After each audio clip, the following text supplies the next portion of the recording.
Hey everyone, welcome back to another episode of the DJ Sessions Presents the Virtual Sessions. I'm your host Darren, and right now I'm sitting in the studios, the live streaming studios in Seattle, Washington. And coming to me today from Toronto, Canada, we have Peter Mack on the show. Peter, how's it going today? Darren, how are you? I'm doing I want great. to send my condolences. I don't know if Seattle is recovered from what happened in the baseball and the American Championship Series. But hey, we're in the World Series for the Dodgers, and we had to get by Seattle first. And I'm really sorry, man. Man, it was a hell of a series. I mean, I'm not the. If I had to choose to watch sporting events,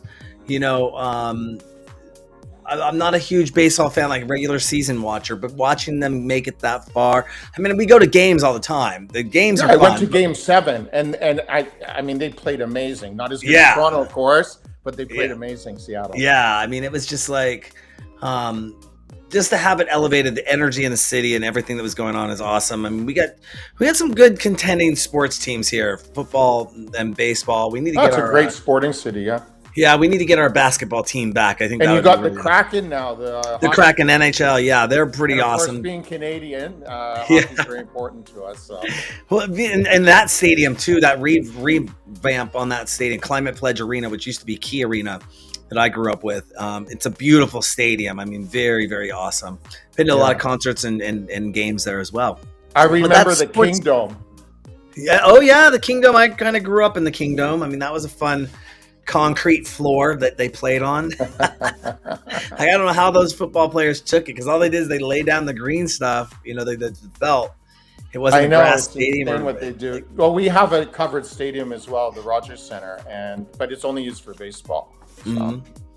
Yeah, cool. But we could talk sports all day long. We're going to talk about music. Let's get back to the music here on the DJ Sessions. You run a label called Barking Mad Music. Now, wait a second. I'm going to actually pull up an email really quick here, because in this email with you, I'm a little confused. So I want some clarification on this. Sure. I see in your email signature, it says Peter Mack, music producer, and it lists Barking Mad. Okay, we'll talk about Barking Mad, but then I see Quantize Recordings, Category 1, Soul and Pepper, Inward, Groove Boom, Cattell. I know. I mean, it's going... Well, I'll tell you how I got into this whole production thing. I had my own events agency and booking agency for about 10 years before 1920. That's going a bit too far. 2020. And then COVID hit. And my events went from here to zero. I had nothing to do. And I was sitting there going, what am I going to do with myself? And I said to myself, I've always wanted to produce electronic music, house music. So what did I do? I sat and watched about 300 tutorials of YouTube on how to, because I'm not a technical guy, I'm a musical guy. I have musical training in university. And with technical stuff, I was having trouble just organizing, getting you on today. I'm just not a technical guy, but I learned how to do it. And I was I really, really worked hard at it. And once you learn all how the buttons work and all the technical stuff, it came really easy for me. And I've been producing, and that was before Barking Mad. So I started producing music for about 2 years, from 2020 to 2022, and I sent my music to all these labels. And about 80% of the time, the labels took all the demos, they sent them. So that's how I built up a big base of different labels that I was working on. In 2022, I opened Barking Bad Music, and I started just releasing my own. My own. I said Barking Bad, Barking Mad. That's actually how I got the name of the label, sort of. But I'm a big Breaking Bad fan, so nice. There was that connection somehow. Nice. Now I see the icon. It's Barking Mad. Is that like? Is there a mascot, a pet in the studio? I don't know. I was lying in bed one night thinking, what am I going to call the label? And it just came to me. I was talking to some English producer the other day, and we were talking about a DJ, and he said, this guy's barking mad, So I just thought, wow, it just stuck with me. And that's how I got the name of the label. I think most labels the ideas of labels come out in some weird way, so Back in 2022, we were toying around with the idea of opening up or starting our own label at the DJ sessions. And I looked at that endeavor where things were growing. It was going to be a feasible thing to do. But the one thing that was so hard was, okay, what are we going to be known for? What is our style going to be known for? Are we going to open it to our artists? Are we going to use only our own artists? How does that look like if we blow up an artist and put a bunch of money into them and blow them up? And then they walk away and we just made them famous, but now they're just riding off the fame that we helped them get. We don't get a kickback up of anything in the future, unless we're signed on a deal or something like that. And, it just things kind of went down in 2023, 2024. I had to put some things on the side burner.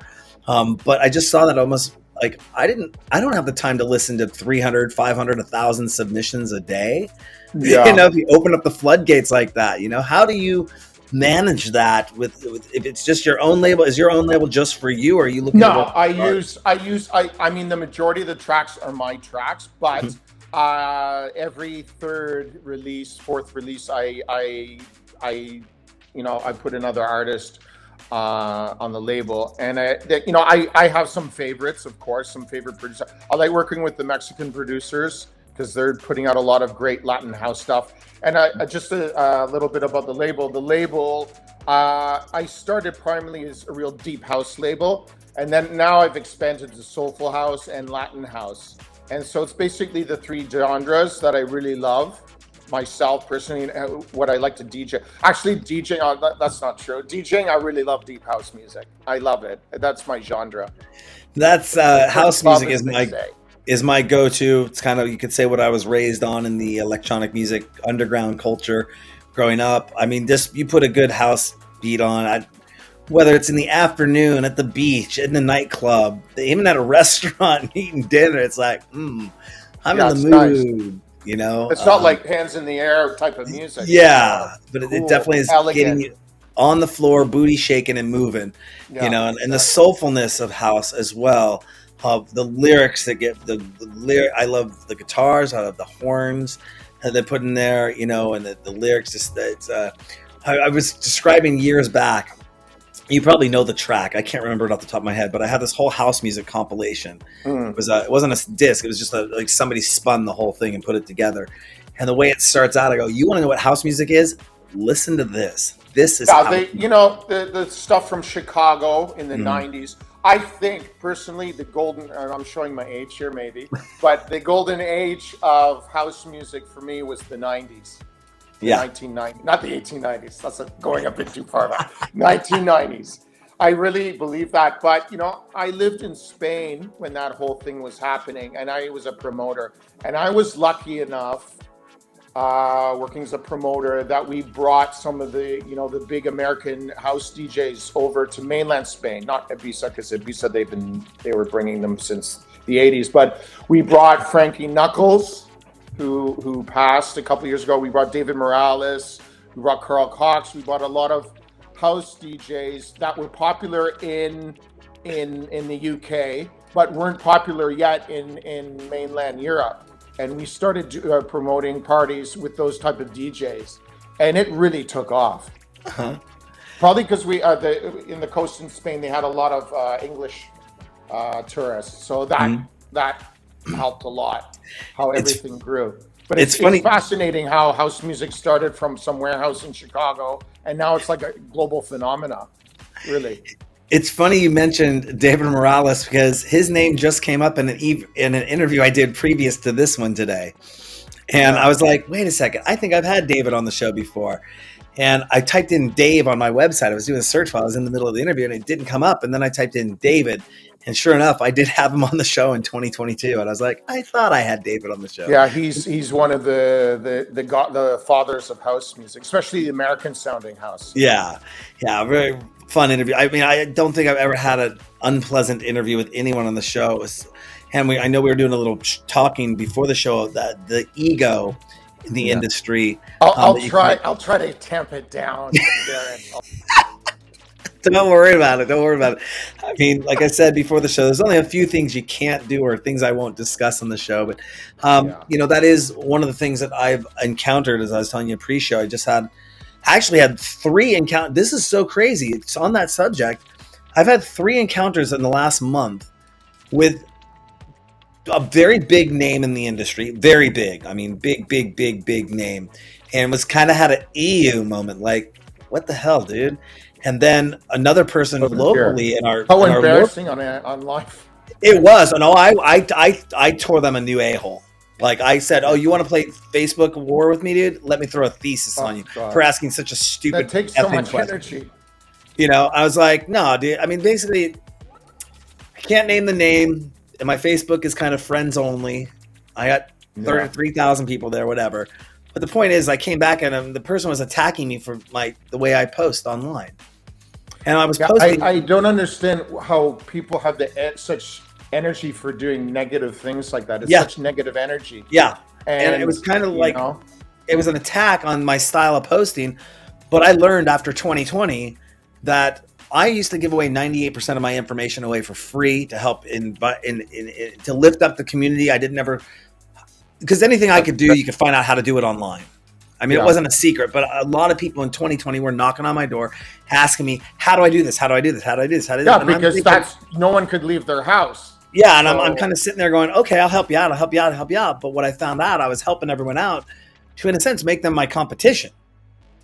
You know, and it's like, if Pandy didn't happen, you would have never put yourself on camera and live stream at all.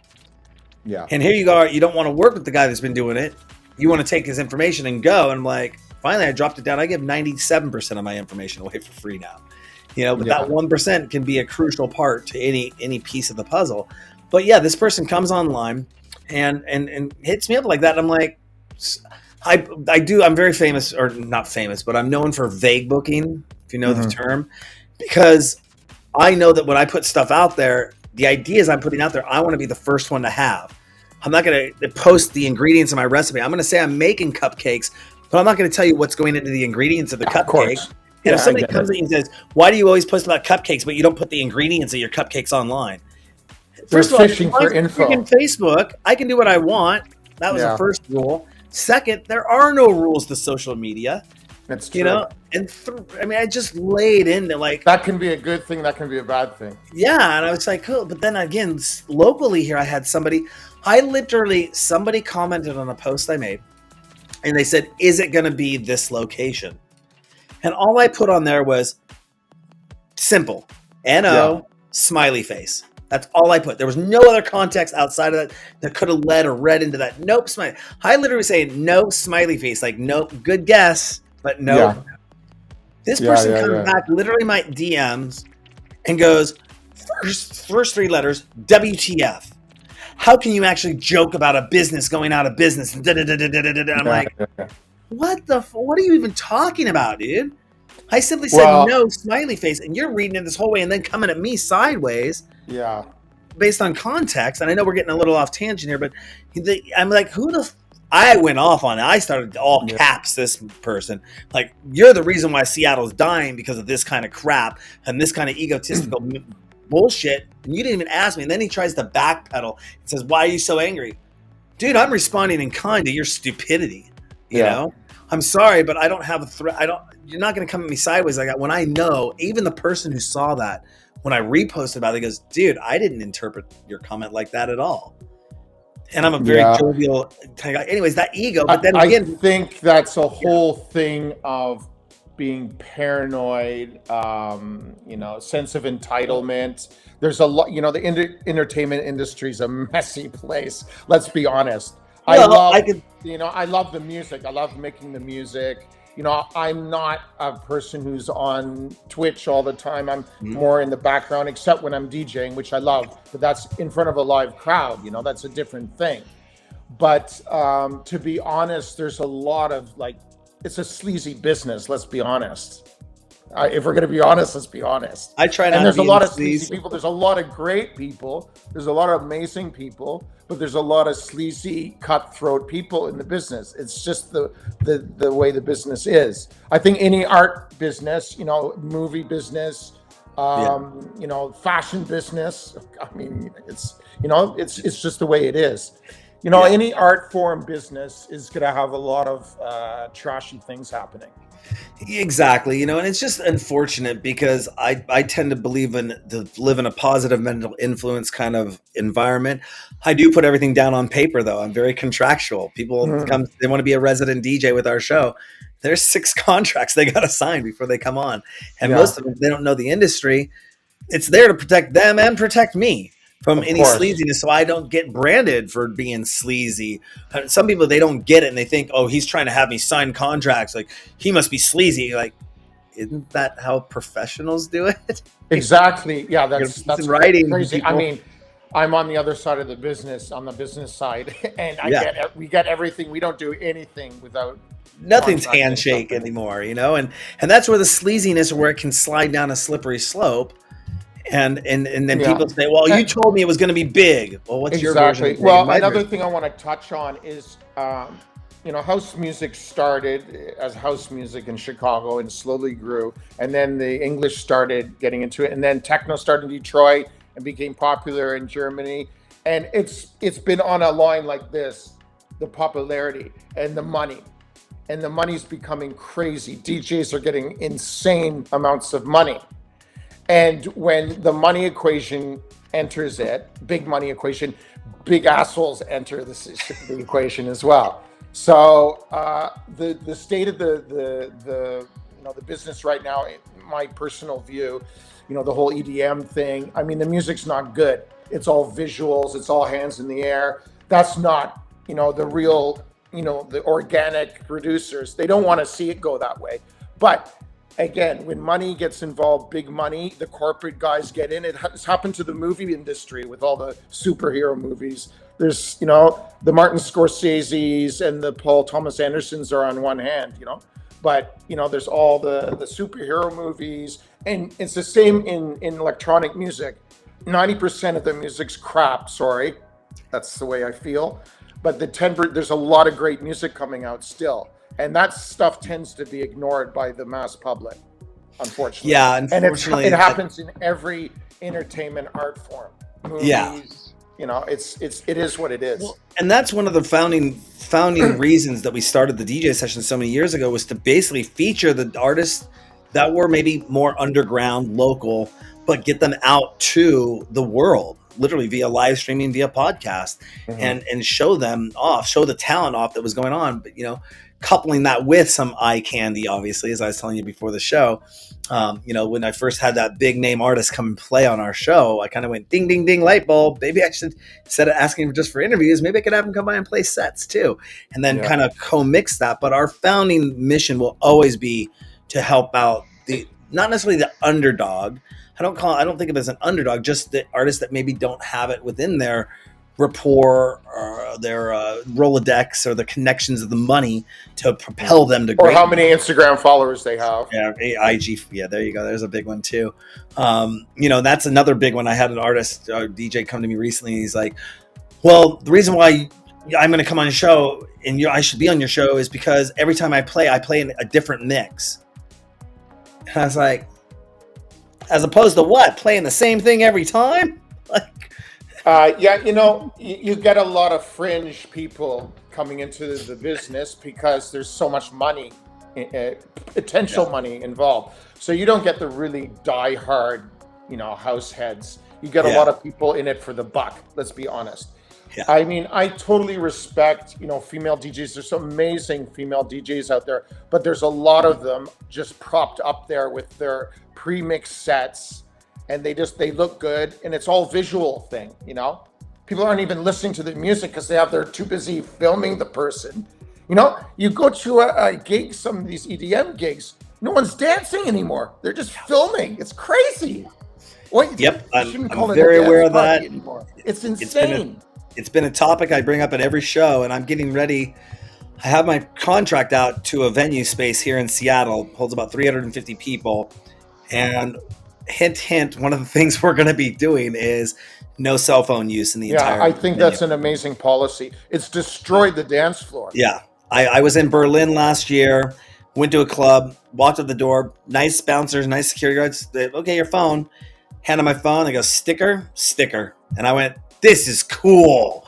It's amazing. I mean, I do video for a living. So the last thing I want to be doing if I'm It's the biggest vibe killer on a dance floor. It is. And I think more nightclubs are going to start doing it. I think that, as it catches so. on. I pray, I think people are getting social media burnout. If I had the bandwidth to start up a new 501c3 nonprofit, worldwide nonprofit, would be a coalition of going out and knocking on the doors of nightclubs saying, sign this for banning cell phone use in clubs, and get people signed on board and have cities and nightclubs events. Because the thing is a lot of people will say, and it's not because I'm in threat or fear of my job being taken away because I'm a media professional, and why have media come backstage if we have 50,000 people on their cell phones filming it and sharing it on social media for free? But from the artist perspective, from the vibe perspective of being into the show and capturing that, I mean, there's a saying that I say every 4th of July, or I've seen it comes up every 4th of July on social media. No one's going to watch that fireworks show that you just put on your phone. They're not. Now, if it's a badass drone show, okay, I get that. That's cool. Yeah. But fireworks, you're not going to sit there and just go. Yeah, Darren, you're preaching to the choir. I know I am. So, I mean, I would like to start a coalition and go around just even into Seattle and say, hey, venue, event space, you got to understand, the performers feed off of that energy. And if you're allowing people in there with a cell phone to do this, and then go to this, and this, and go to this, well, here's the thing.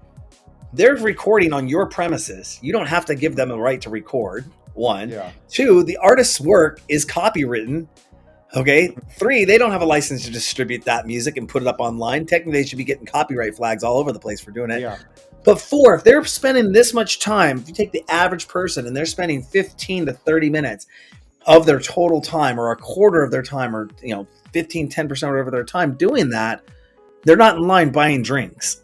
And that's how you're making your money. Right? Buy a drink, dance, talk with your friends. Have a good time. Have a good time. For me, give me a 300 capacity venue in a basement with 1 strobe light, but with a booming sound system. Yep. I'm in heaven. Yeah. Yep. And that's but exactly it's not like that anymore in 90% of the cases. It's just a visual spectacle, all the bells and whistles. And I think it's crazy. It's like going to Disney World now. Yeah. The thing is I think they would be scared, just like when they didn't want me bringing my video camera in the clubs when I was younger, because I would get this feedback. Well, if you show people on TV what it's like in the club, they're not going to want to come here. It's a 22.5-minute show on broadcast television that airs once and goes away. If anything, I'm giving you a 30-minute infomercial about why people should be coming down here. It was so bass-ackwards in the thought. And now the bass-ackwards thought is, if we don't let cell phones come into our club, then people are going to hate it and they're not going to want to come here. And they're not. Well, that's not the way to think. That's backward thinking. Yeah, backwards thinking. So, and the other 4th reason is because the thing is, we're going to be live streaming everything we do at our night. So if you want a really well-produced version of the show, you want to share it with your friends, tell them to go watch it in pay-per-view online if they're from around the world, and give us a little Skrilla back for us putting on our production. And then we can also pay the artists as well, and proceeds of that whole pay-per-view system can go into play. And I mean, I'm core to do that. Most people aren't set up to do that. I mean, that's a whole other production in itself. But that being said, it's like share and have fun with your friends. Then you can go back and include it in your ticket price. You'll be able to go back and watch that performance for a limited amount of time, or for ever have the rights to do that, and go, wow, that was such an amazing night. I got it right here on my desktop, or I got it in my phone. I can play it back in my car, and it isn't some crappy recording from my phone that nobody's ever going to see, nobody's ever going to watch, and call it a day. I could go on and on about that subject. I mean, the stuff posted on Instagram is like, another and the problem their hands in the air. It'd be so far and few between, because it would take the venue to enact it, and not because the venues have so many promoters inside the venues. This promoter says, "Hey, come to." I can even see the backlash of people saying, "Hey, come to our place. We don't care if you use a cell phone at our place." Yeah, it's we're victims to technology and the advance of technology. We are thinking that the iPhone would be such a great addition to society, but you're having mental health issues from. I have a 15-year-old. You don't know he spends a lot of time on the phone, but all his friends do as well. And I'm trying to tell them, but it's like speaking to a brick wall. They're so indoctrinated now into watching YouTube videos and whatever, Instagram. it's almost we're trying to defeat something that we can't defeat. You know, it's so powerful, and they're getting their dopamine kick every 5 seconds with new TikTok video. It's crazy. Yeah. And it's the same thing with going to dance to these big festivals. The kids, the younger clubbers, they want their dopamine fix with the big, drum roll and the big break and everything. And it all sounds the same. They don't have the attention span anymore to actually listen to a whole track and enjoy the track. I remember when I was young, I used to go down to the record store and buy my favorite new album, look at the liner notes, and listen to the whole album over and over again and examine the music. People don't do that anymore. Who does that? It's crazy. Well, they even say it's the just tracks, like this dopamine kick they need every day. Their attention span has disappeared. I know I sound like an old person, but no, they say the tracks, track lengths have gone down. I mean, I had a DJ play on our show the other day, and I looked after they sent me the set list. I had 2 other DJs play after him, and he sent me a track list, 12 tracks for an hour. That's about right. 3.5 minutes. Okay, cool.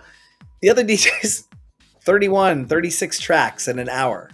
I'm like, that sounds exhausting. It sounds like you get ear cancer. It sounded great. I'm not knocking. I love the songs. I love the selection, but I couldn't believe it. I'm listening, not watching the decks, not watching them switch out because I'm driving my mobile studio. I thought it was just one big, it could have been a song and that's how the song went. I wasn't really paying attention because I'm driving, but looking back and I'm going, they put 36 tracks into a 1 hour set. Okay. A mixed session is a journey. It's not going on a Stairmaster for an hour and just like, it's exhausting. It's exhausting to the ear. You can't spiritually connect with music that way. It's impossible. You mentioned something a few moments ago about going to the record store and picking out your record and reading the notes and all that. Wonderful ritual. Do you remember the first record you ever bought as in your DJ career? Not as a person, not as a kid going to the record store and buying. Yeah, going back, it was probably a Kiss album or Alice Cooper, something like that. We're about the same age. I guess it's probably a funk record. I'm trying to think. Now you've put me on the spot. Because, I'll tell you, I love so many different genres of music. I listen to jazz. It's probably a jazz record. I studied jazz. I went to Berklee College of Music in Boston, and I'm a trained saxophone player. And that's where I got my music experience from. So I would say, maybe, I don't know if you remember the band Return to Forever. They were a jazz fusion band from the 70s, Stanley Clarke, George Duke. Yeah, it was that type of thing that I really, and that house music has all those jazz influences in it, and it's all connected, all this music. It's amazing. If people actually had the patience to actually analyze how house music started, it's a very fascinating genre because it has a lot of the disco influences, jazz influences, and it's all connected by a really great kick, and amazing things come from that. And that's the beauty of house music, good house music. And you started producing, as you mentioned earlier, back in 2020. Yeah, 2020, COVID, man. How many tracks do you produce in a month, and how many end up being released on average? Well, at the beginning, it was like all this creativity was coming out of me like a volcano. I was releasing tracks every week. It was crazy. But then I realized instead of quantity, you want to put a quality. So I've really started to concentrate on that and actually, release once a month, maybe 3 tracks in 2 months. But when you start producing, you make a lot of mistakes. You learn during the process, like anything, and you learn from your mistakes. And I hope I'm fine-tuning my art along the way. And I think that's the goal that every producer has, is fine-tuning your art from making mistakes. And what software did you decide upon using? Reason? Reason? Yeah, there was a DJ, friend of mine, producer, Funk Devoid. I don't know if you ever heard of him. He's from in Barcelona. Funk Devoid. Yeah. What? He's on Twitch all the time. I asked him, I sent him an email. I said, I'm going to start producing. And I knew him from Spain because I used to do bookings in clubs with him. Mm-hmm. And I just reached out to him. And I actually was on, he was doing a lot of Twitch broadcasts. I think he's still doing it. I haven't talked to him in ages. But I asked him, I said, he actually gave me some really great points about producing, actually. So I asked him, what's the best software to use? And he says, if you like old school, which I do like old school, you should get Reason, because I don't know if you know Reason software. It's a Swedish software, propeller heads. Yeah. They use that old rack style of all the plugins. Oh, wow. On the software. And I saw that and I was like, okay, I'm going to try this one. And it was just like that. That's the decision I made. It was like some random stupid reason like that. And I haven't moved from it. I've stuck to it. I don't use any of the other popular ones like Logic, or I'm sure they're great. I'm sure amazing, but I love my Reason. I'm plugging you guys if you're listening. Well, producing music, it does stand synonymous with spending countless hours behind the computer screen, sculpting your beats. Where do you find your free time to stay fit? Oh man, I have a treadmill right next to in my studio. Okay. So I go on the treadmill an hour a day, and I have my other business that I do. But I do spend a lot of time in the studio, more than my wife says I should, and my son as well. But hey, I mean, we're addicted to it. We're addicted to making music. The real producers, I can name tons of producers, can go on Track Source. Those guys are putting out a lot of tracks. I know for a fact they spend a lot of hours in the studio doing what they do. Mm-hmm. But I do, you asked if I stay fit. I have a treadmill in my studio. Yeah. I mean, I have a VR workout program that I do now. Try to do, because otherwise I get in this chair. I'm stuck in this chair from 6:30, 7 a.m. till 5 p.m. And over the last 3 months, over the last few months, once I got back started again. In the chair, watch out for the hemorrhoids, man. No, I got a nice chair. I'm all good there, but my belly has increased by 30 pounds. It's crazy. It's addictive. It's really in a good way, I think. But it's very addictive being creative. You talk to creative people like artists and screenwriters. They have to create, or they get depressed. Yeah. There's something in their brain that if they don't get their creativity out, it's like a dopamine thing. They get really depressed. I really believe in that. There's something in your DNA, creative people, that you really do have to create and you feel normal. It's almost like shooting heroin. They say heroin addicts feel normal after they shoot heroin. It's the same thing for creative people. That once they get that, what's inside them out, they feel much better about themselves. Yep. And their well-being. It's a crazy thing. I think it's something that should be really, analyzed more by psychologists. It's a fascinating thing about creative people. Well, it's very. There's always something going on over here at the DJ sessions, and even my own team can hardly keep up. It was just the other day that I realized that I do a lot of stuff, but I also have a team of this is outside of my crew.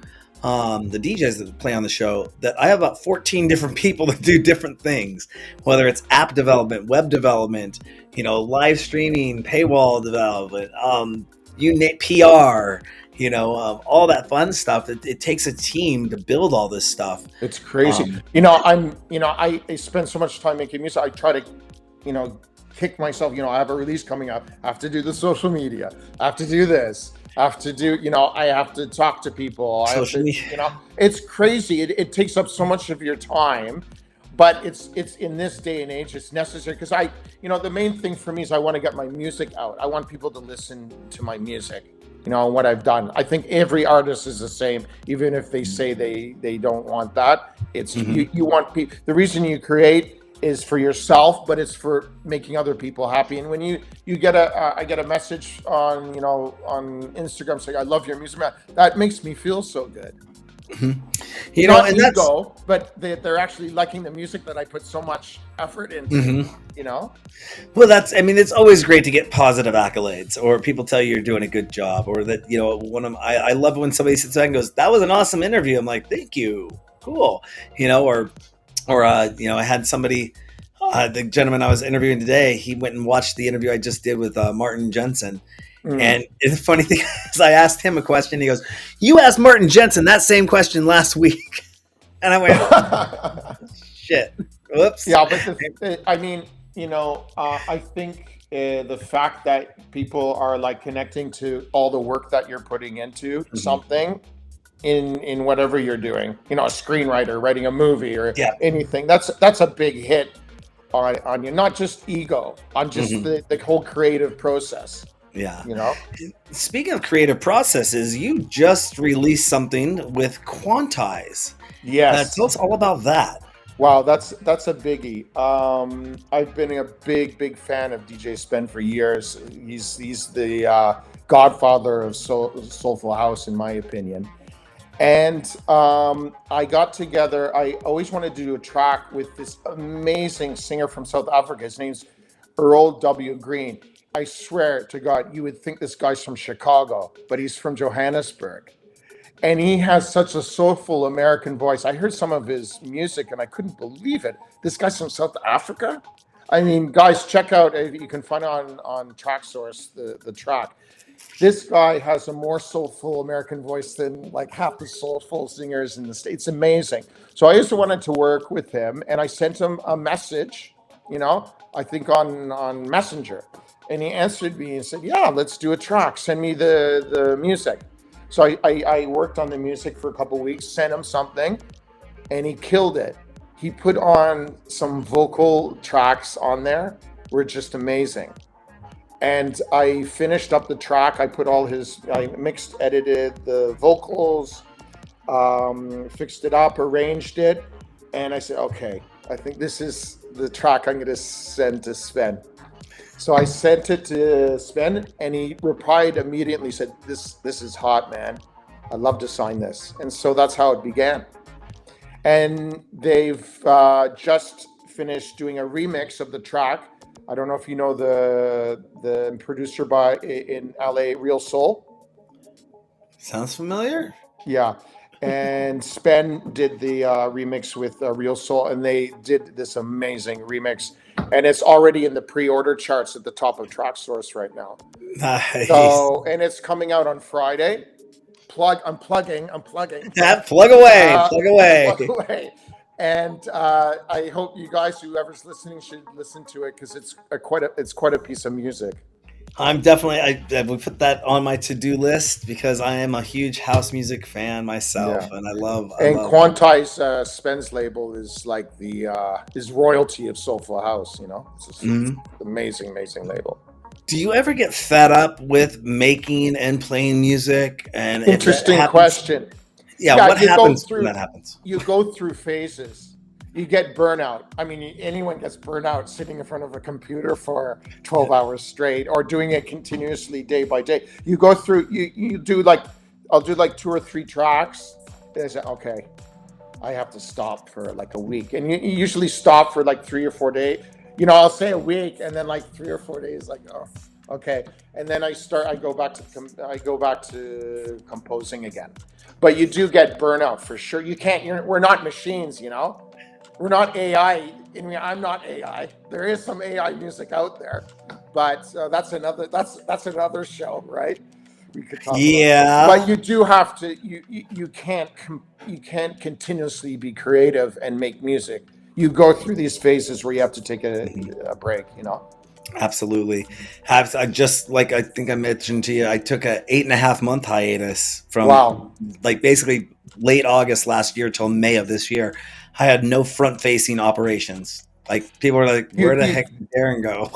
I think it's great though. It really rejuvenates you and cleanses you of all the stuff you went through.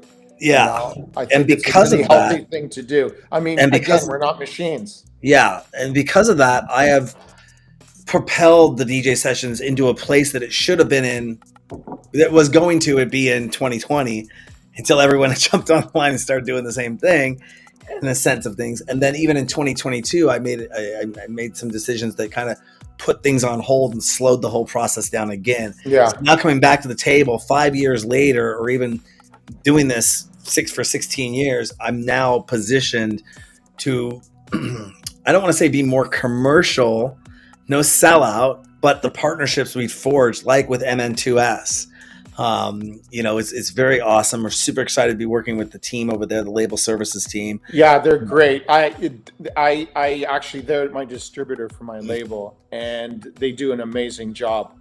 They have really good hookup with Spotify, with Beatport, with TrackSource. They really make an effort to get your music featured on the front line, which is very important, because a lot of producers, they just do everything themselves.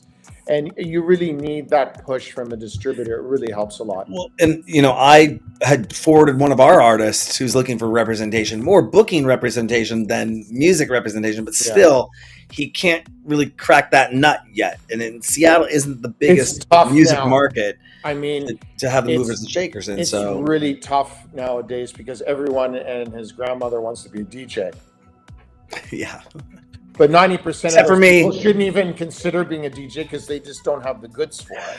Well, it's funny you bring that up. That everyone wants to be a DJ now. I just put a post on Facebook a few days ago saying, if the original connotation of DJ was disc jockey, because disc stood for record, what should it be called today? And the thought I said was, should it be called a digital jockey? Because everything is, if you're not playing vinyl, then you're a disc jockey. If you're a digital jockey, you're still using the moniker DJ, but you're not necessarily a content creator. You're not creating the music that you're playing. Neither was the person with the albums, but they still had to go source their music. They had to go to the store or have it delivered as a pack. Or it was a whole art form. Yeah, as a whole. I mean, there were only it was so limited. If an album only had 10,000 pressings or 50,000 pressings or 5,000 pressings, and only 100 of those made them to America, but it was I remember radio station got it and put it out back in the day. There was these record stores in Toronto on every Thursday. New Music Thursdays. There was the owners would have to go to Buffalo on Thursday afternoon to get all the new U.S. house music from New York and Chicago and Detroit. Yep. They would bring it back, and there'd be like 100 DJs waiting at the stores. Yep. Waiting for those, and it would go out right away. All the music would disappear within an hour, and that's how DJs used to get their music. Now there's like thousands of websites you can download music. I mean, there's a couple of great ones that I only use, but I mean, it's crazy now. The access to the music is so easy that all the music should be amazing in the clubs, but it's not. A lot of it's crappy. I come again to the people who shouldn't be in the industry, Well, and I saw the other day, the barrier to entry being so low, with equipment being easy to acquire, music being easy to acquire, the training is everywhere on YouTube. I mean, you trained yourself to be a producer by YouTube videos. Yeah. I'm training myself. I've never trained to be a DJ. People say I'd be pretty good at it. I'm like, I'm an executive producer. Let me focus on contracts and getting things done over here and raising money for everything we do. You all play the music. You stick to that. But, I saw the other day when I was looking this up, I go, there was a 2-year-old that started playing vinyl at 2 years old. Wow. I think he's 9 now. He just headlined at ADE. And they're like, you got to watch his name? I can't remember off the top of my head. I heard about it. Yeah, but that's crazy. Give me a second here. Kid DJ. ADE. Well, that's a real, that's a phenomenon. Not that's Kid 80. That's DJ Lex. Who is the DJ? What type of house is he playing? I don't know if it's house music, or I think it might be Star Trek. No. Gosh, who is this? Star Trek music. Yeah, Star Trek. Now, I can't remember the kid's name, but I saw it and I go, you want to be a DJ in this business now? Okay, that's great. But now that everyone can do it, what sets you apart? Exactly. And if anyone can pick it up, and a 2-year-old can pick it up, okay, great. Are you producing your own tracks? And is that going to be the way? And you mentioned it earlier, just because you have 100,000 Instagram followers and you're a DJ, well, I know people that can go out there and get 100,000 Instagram followers and DJ as well. What makes you different? And for me, being a producer of a show, I'll look and say, how's that going to translate into ticket sales? Yeah. Well, you're the promoter. You got to be promoting, and you drive and get all the people here for me. And it's like, that's another thing. Want to see you. I'm an agent as well for MN2S. Yeah. I book DJs and I book big acts. I'm not going to go into who I book, and that's. But to be honest, the promoters want to know how many Instagram followers DJs have, which is insane. That's insane. But they equate that to ticket sales. You know, all these influencers are getting booked to stay in Bora Bora in the Four Seasons.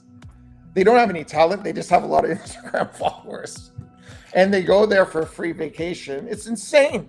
I mean, I guess that's the market today, but I don't like where the market's going. I really don't. It's all fake. It's not real. It's not real. But I guess digital's not real. I mean, well, like I said, if I want to test somebody's pure performance skill, I try to see what kind of demand are they truly in. And I go, it's not a pay to play, but I go, here's a ticket link. This is your specific ticket link. Push it out there. Let's see how many tickets you sell. Yeah. Well, that's not on me. I'm not a promoter. So you're not going to tell anyone that you're playing at one of my shows? You're not playing. It's all on me. That means I can build anyone I want. If I build it and I can get 1,000 people to fill that room, it doesn't matter who I put on stage. So why am I paying you $5,000 and I can pay somebody $250 and they're still going to play a great show to 1,000 people and you're paying? Yeah, they rock the dance floor. Yeah, yeah. And they're that's the most important thing. A real dance floor, not a bunch of people standing with their iPhones. I'm talking about a real dance floor. That for me equates a good DJ. If you can rock a real dance floor, you've done your job. Yeah, and then that's something that, is there a counterculture going to come down the line that says put your cell phones away? We were talking about that a little bit earlier in the show. Well, it's happening. It's happening. I think it is. Yeah. And I think you're going to see that more and more. I remember when Apple had applied for the patent to include an infrared sensor in the phones. And if you had a device, it was in there. They applied for the patent, never implemented it. But it was there as a patent that they would send out an infrared signal from the stage. And when you went to record, it said, sorry, recording not possible. It would turn off the video portion of it. But that's a great tool. Yeah, right? I mean, that would be really awesome if they put something like that. But of course, they apply for the patent. They apply for thousands of patents every year, because they're in R&D and all that. But, we've been hijacked by technology, our minds. It's controlling our dopamine release, in our brain. And it's like a drug. It's totally taken over so many organic types of music, art, everything. It's crazy. We're talking again about movies as well. All the superhero movies, no content, just a lot of bells and whistles. It's the same as going to a big show, Ultra, a lot of fireworks, a lot of lights, all the amazing visuals, but it's like the music's like not important anymore. It's crazy. Yeah. Well, it goes back to the whole thing too. Is I remember I haven't been to the Burning Man, but it was when they first activated cell phone service at Burning Man, and now they have it. That was, some rich person probably brought in a tower so they could do it. Probably brought a cell phone. Those people are that ruin any organic. And culture, now they have cell service at Burning Man. Yeah, but Burning Man's not like Burning Man it was 20 years ago. And I can't believe they allowed that decision to be made. Yeah, because they're getting corporate funding now. It's all changing. Once the corporations get into anything, they destroy it. I'm being quite harsh, but I'm being honest, No, it's all good. It's all good. So over the years, you've listened to a lot of music. And those listening to music, do you have 3 regular podcasts or live streams or radio shows that you listen to in the back end when it's downtime and you're not sitting at the desk in the studio? I rarely listen to music when I'm not making music. I need a break. My brain needs a break from the beats, literally. I'm a big fan of other productions. I usually listen to other producers while I'm in the middle of making music because it stimulates the process. But when I'm, not making music, I'm trying to do something completely different, away from technology and away from digital, anything digital, walking, spending time with the family, just getting away from that. And in the end, it makes you a better producer because you need that break, as we were touching on before. You need that break. So I don't listen to podcasts. I don't really listen to other DJ sessions. I listen to their tracks, on that I have, or I go through TrackSource and Beatport listening to different music. But in my free time, I don't even listen to music. You need the break. It'll drive you crazy if you it would totally. Do you expect Beatport to have another serious competitor in the next few years, or do you feel they can maintain their monopoly they have? That's an interesting question. Well, I buy my music from TrackSource, which is like underground house music, bought by underground house music producers and DJs. So that's that they stay in the underground niche, and I don't even know. I mean, maybe they want to become multimillionaires. I don't know, but they have their niche in the market. And for me, if it wasn't for TrackSource, I don't know where we would be, honestly. Beatport is more, they make a lot of money. They make a lot of money, and they have everything on there now. They just put up some genres, Latin. I forget the name of it's in a group of genres, like down tempo. I mean, I don't know what it is. I have to look, but they're selling everything now. If it has a beat, they'll sell it. Whereas TrackSource, they just sell underground music, which is basically what I listen to. I mean, don't get me wrong. There's some good commercial music out there. Don't get me wrong. I've never submitted a track. Obviously, I'm not a producer in that sense. But does TrackSource, are they an exclusive type? Like, if you're going to set with us, you can only set with us, or you can release their music on Beatport and TrackSource at the same time. But I usually release my music with an exclusive 2-week period on TrackSource. Oh, okay. And then it goes to Beatport, Spotify, Juno Download, all Apple Music. But I usually put it exclusively first on TrackSource because I respect the music that they put out. Mm-hmm. Mm-hmm. And I spend 90% of my time listening to music on TrackSource and 10% on Beatport. Awesome. Well, that's some good tidbits of information to know. Are the payouts better on TrackSource than Beatport? Yeah, am I being too honest here? Am I going to get blowback from all this? I don't want to get you in trouble, but I don't know what the contracts are. I'm being brutally honest. I like it. That's the best bit of everything's been so saturated, and again with the attention span of people. I mean, I'll listen to Beatport, and like 90% of the stuff is I would never buy. It's crap. It's crap music. But in TrackSource, it's a completely different thing. Like 50% of the music I think is good. Is there an approval process, or can anyone just throw anything? I think if you know to release on TrackSource, basically. If you know, if I talk to someone who says I just buy a TrackSource, they know. Maybe TrackSource one day will become huge. I hope so, because they release underground music. Nice. We need to educate the younger people now, because they're just being hijacked from the music that they're forced to listen to. It's not good music. You really have to educate them. It's an education process. Maybe they don't have the attention span to spend that much time, researching good house music. I don't know. Things are changing, my friend. Yeah. I mean, and I don't want to sound like a bitter old producer. No. The young kids to really enjoy good music. Good music is good music. Sorry, that's my dog. It's okay. Yeah. Good music is good music. If I were to enter the DJ game now, I mean, just to build up a decent collection that I would have of a library, I would need probably, let's just say, a minimum of 1,000 songs. Which means how much do I have to listen to put through? It's going to get me. I just don't want to download a collective of 1,000 songs and then sort through the junk and have the good stuff. Yeah, I would get a glass of wine, put on TrackSource, and just slowly go through the music. And whatever he grabs you, he said that has a nice beat. Whatever, buy it. He worked that way and build it that way. And you have to spend some time in club culture talking to other producers, and you do your research as well. Watch old YouTube videos of parties back in the 90s, and you see the vibe on the dance floor. It's completely different from today. Oh yeah, completely different. It's crazy. I can't. No, it's. And we want to bring that back. I think there's a guy saying, "Oh, the good old days," because there are some You know, Eastern Europe, for example, they put on great house parties, you know? And in the States, underground music in Toronto, there's a lot of underground venues, not a lot. They're not packed, but they exist. Yeah. We actually, we had a couple that are now gone. That it's the commercial stuff that's out there. Yeah.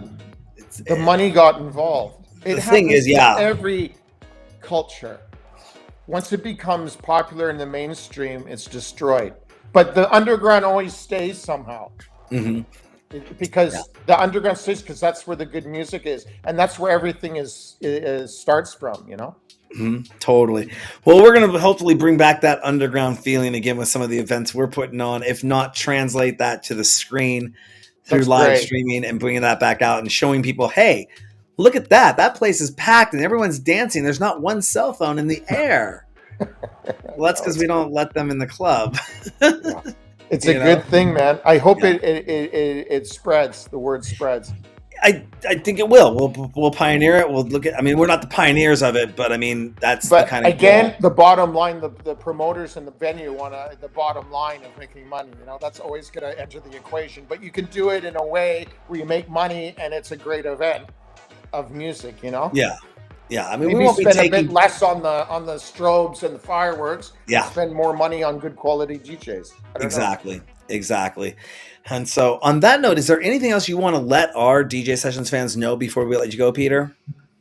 Spend time listening to good house music. Go to Tracksource. Listen to good DJs. Good DJ. I could send I could name 100, but I'm not going to. But there's a lot of great DJs, and there's a lot of great house music out there. You just have to search for it, because it's not going to be sent to you. You have to look for it. You have to dig.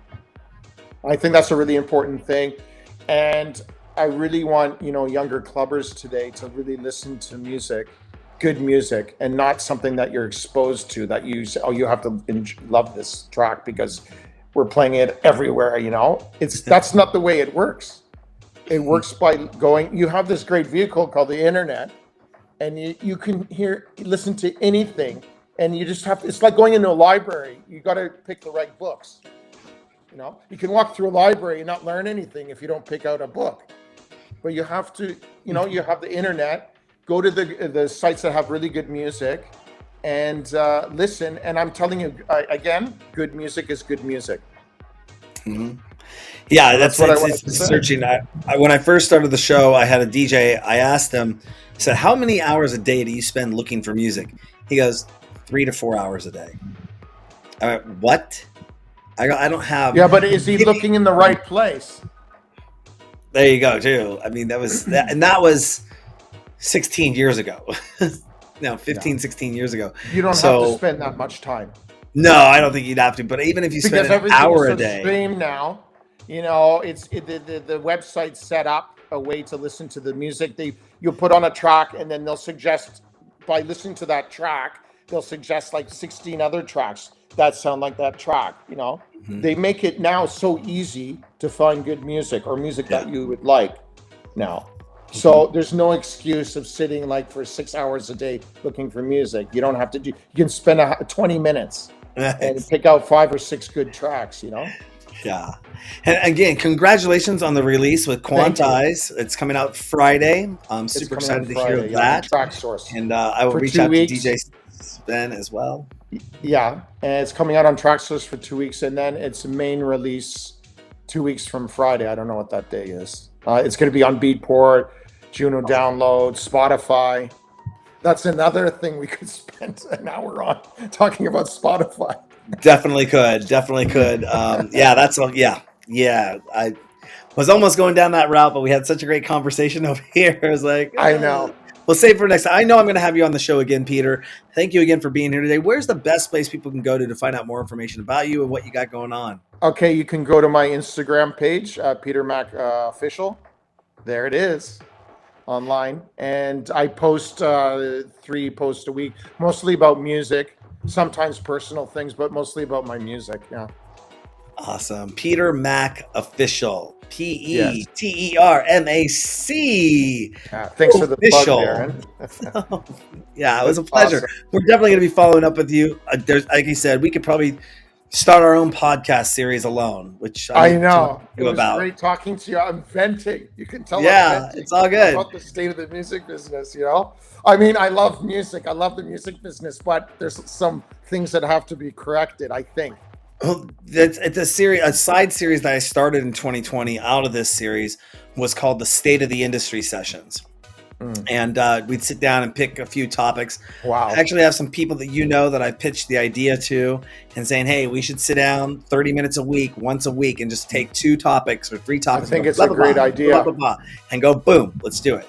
Next time you do it, invite me on. I'd be happy to join in on the conversation. Well, Peter, it's kind of how we got involved in this interview, if you know who I'm talking about. Yeah. So I know we'll be in talks with it, but thank you again for being here today. It was a pleasure having you. Thank you for having me, Darren. You're welcome. Really appreciate it. Yeah. On that note, don't forget to go to our website, thedjsessions.com. Find all our social media links there. 700 news stories a month, live interviews just like this one, exclusive mixes, our new music section, and more coming out here soon at thedjsessions.com. I'm your host, Darren, coming to you from the virtual studios in Seattle, Washington, and that's Peter Mack coming in from Toronto, Canada for the DJ Sessions. And remember, on the DJ Sessions, the music never stops.